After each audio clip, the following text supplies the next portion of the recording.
Got my eyes straight ahead, got my head in the game. With the red light on, I'm just waiting for the change. Keep my head down low.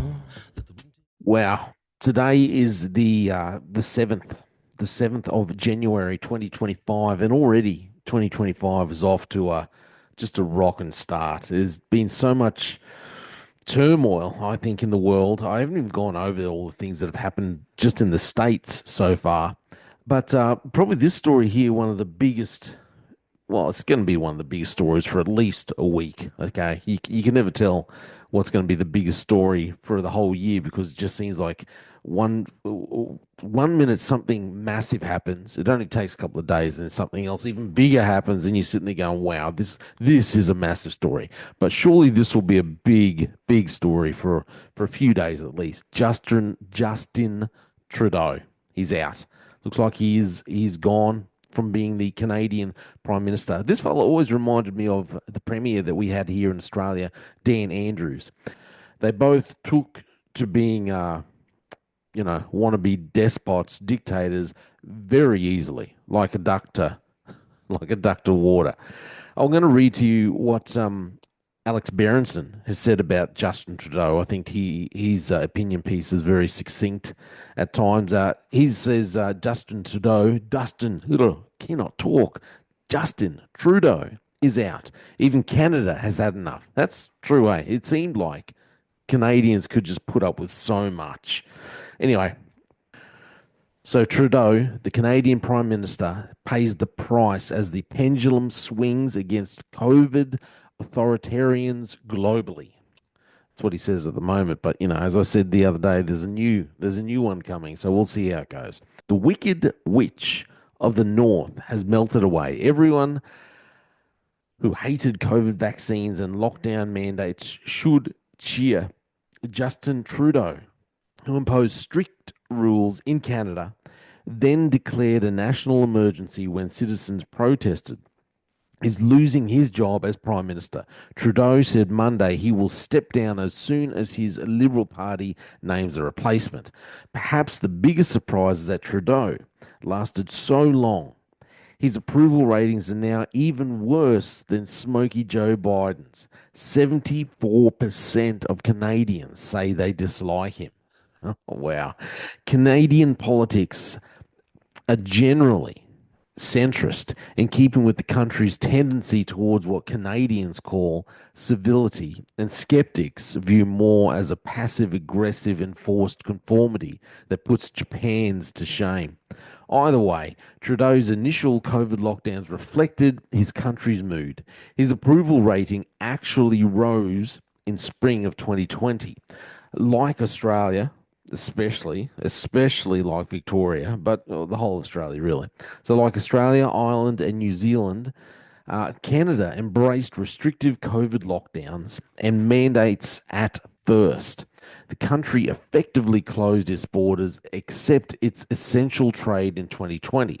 Its biggest province, Ontario, imposed strict lockdowns that closed most stores and limited non-essential gatherings even in 2021. The country ordered more than 10 shots for each person, over 400 million jabs in all, more per person than any other country, and Canadians largely followed orders and rolled up their sleeves. A July 2021 survey showed that 66% of Canadians believe vaccinated people should have greater freedoms than the unjabbed, compared to 41% of Americans. In August of 2021, Trudeau said anyone flying commercially would need a vaccine passport, effectively denying unvaccinated people any realistic way to travel around Canada, which stretches over 3,000 miles from British Columbia to Newfoundland. But by winter 2022, even many Canadians had lost patience with lockdowns and vaccines. With discontent rising, Trudeau showed his true authoritarian streak after thousands of truck drivers and other protesters peacefully occupied the Canadian capital of Ottawa. Trudeau invoked the Emergencies Act, a law that had never been used before being used and gave him extraordinary powers on February 14, 2022, to dismantle the protests. Right wing groups from the United States were funding the protests, which were thus a threat to Canada's security. That's what they said. Canadian authorities then blocked funding and seized bank accounts associated with the protests and cleared out the encampments. It's pretty scary when governments start seizing bank accounts, isn't it?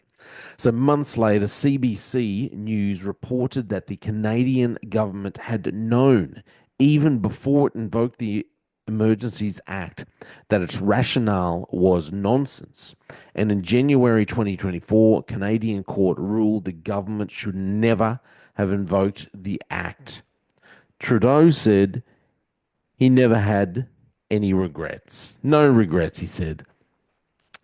Trudeau defended his vax mandates, the Emergency Act decisions in the interview, in an interview, and with CBC's radio's The House, Trudeau spoke about tough and divisive choices. Trudeau's approval rating, which lurked around 40% for most of 2022, sank further since, as media driven COVID panic receded and anger at the rampage over civil liberties grew, now Trudeau has joined Jacinda Ardern of New Zealand and, of course, our own Joseph Robinette Biden Jr. on a long list of tin pot COVID dictators who have faced their own reckonings. And it couldn't have happened to a nicer bunch. Goodbye, Justin. Listen, I agree 100%. It couldn't have happened to a nicer bunch. It's just a shame that it took the Canadian people so long to wake up to themselves, or maybe just be able to force him out. But I still don't understand how Victorians kept voting for Dan Andrews. It's like you could see plain as day from up here in Queensland that he was bad for the state, and yet they voted him in again. And now they're reaping what they've sown, where their state is just phenomenal debt.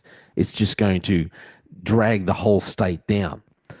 But you know, we get what we deserve sometimes.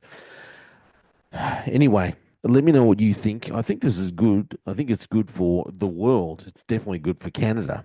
But it's going to be interesting to see what happens if this new virus scare from coming from China again starts to ramp up.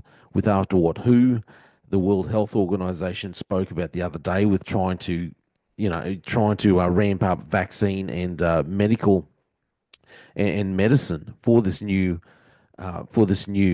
illness, for this new virus, and they want to clamp down on anyone who's speaking out against it, or they say they want to clamp down on misinformation. So let's see how it goes for this year. But it's definitely, at the moment, it's good news to see Trudeau unceremoniously booted from power in Canada.